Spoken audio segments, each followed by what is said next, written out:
Assalamu alaikum. You are watching Taiba Umar YouTube channel. Today our topic is Saadat Hasan Manto's biography. Firstly, we will see who is Saadat Hasan Manto. Saadat Hasan Manto, 11 May 1912 to 18 January 1955, was a Pakistani writer, playwright, and author born in Ludhiana, British India. Writing mainly in the Urdu language, he produced 22 collections of short stories, a novel, 5 series of radio plays, 3 collections of essay, and 2 collections of personal sketches. His best short stories are held in high esteem by writers and critics. Manto was known to write about the hard truths of society that no one dared to talk about. He is best known for his stories about the partition of India, which he opposed immediately following independence in 1947. Manto was tried for obscenity 6 times, thrice before 1947 in British India and thrice after the independence in 1947 in Pakistan, but was never convicted. He is acknowledged as one of the finest 20th century Urdu writers and is the subject of 2 biographical films, Manto directed by Salman Kosat and the 2018 film Manto directed by Nandita Das. Early life of Saadat Manto. Saadat Hasan Manto was born in Poprudi village of Samrala in the Ludhiana district of the Punjab in a Muslim family of barristers on 11 May 1912. His father was a judge of a local court. He was ethnically a Kashmiri and proud of his Kashmiri roots. In a letter to Pandit Nehru, he suggested that being beautiful was the second meaning of being Kashmiri. The big turning point in his life came in 1933 at the age of 21 when he met Abdul Bari Ali, a scholar and polemic writer who encouraged him to find his true talent and read Russian and French authors. In 1934, Saadat Hasan Manto first came to Mumbai, and starting to write for magazines, newspapers, and writing scripts for the Hindi film industry.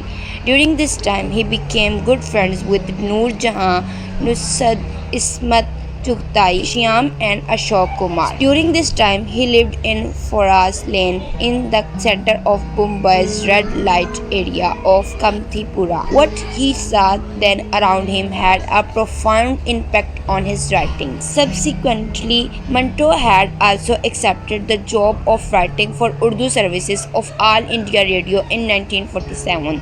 This proved to be his most productive period, as in the next 18 months he published over 4 collections of radio plays. आओ कम, मंटो के ड्रामे, मंटोस ड्रामे, जनाजे, फर्नल्स and तीन औरतें, 3 women. He continued to write short stories, and his next short story collection, Duhan Smoke, was soon out, followed by Manto ke Afsane and his first collection of typical essay, Manto ke Mazameen. This period culminated with the publication of his mixed collection, Afsane Aur Drame, in 1943. Meanwhile, due to a quarrel with the director of All India Radio, poet Andor M. Rashid, he left his job and returned to Mumbai in July 1943.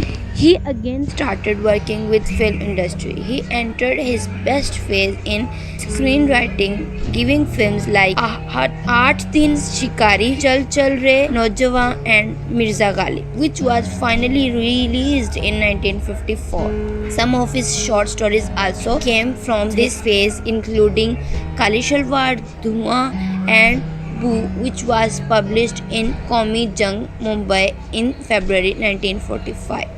Another highlight of his second phase in Mumbai was the publication of a collection of his stories, Jugaad, which also included the story Babu Gopinath. He stayed in Mumbai until he moved to Pakistan in January 1948 after the partition of Pakistan in India for 1947. Early career and Mumbai. Within a matter of months, Manto produced an Urdu translation of Victor Hugo's The Last Day of a Condemned Man, which was published by Urdu bookstall Lahore as Sargushte Asir, a prisoner's story. Soon afterwards, he joined the editorial staff of Maswat, a daily paper published in Ludhiana. The heightened enthusiasm caused Manto to pursue graduation at Aligarh Muslim University, which he joined in February 1934 and soon got associated with Indian Progressive Writers Association IPWA. It was here that he met writer Ali Sardar Jafri and found a new spot in his writing.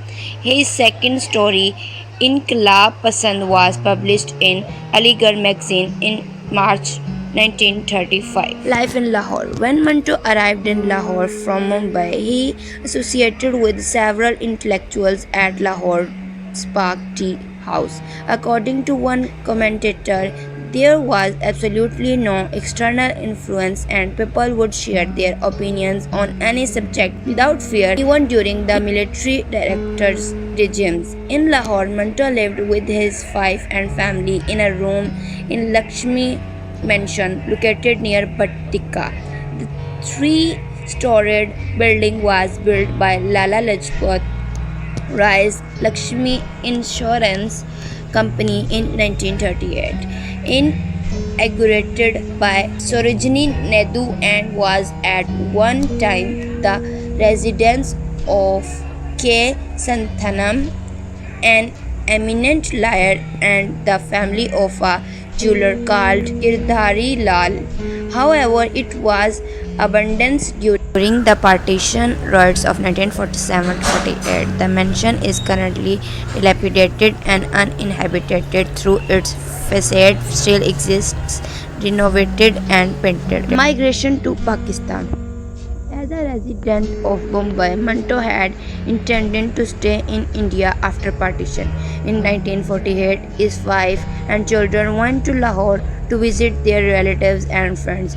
During this time, as stories of the atrocities of partition's riots reached him in the midst of occasional communal riots in Bombay itself, he decided to migrate to Pakistan and left it by ship.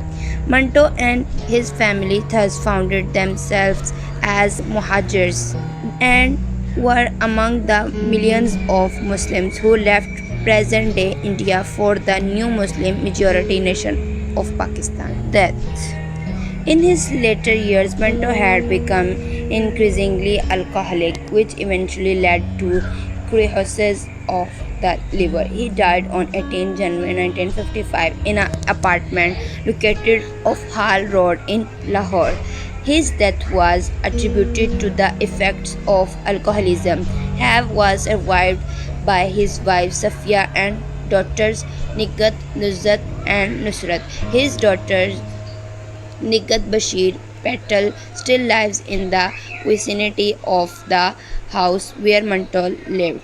So guys, this was the biography of Saadat Hasan Manto. If you like my video, then like, share and subscribe it. Thank you so much. Allah Hafiz.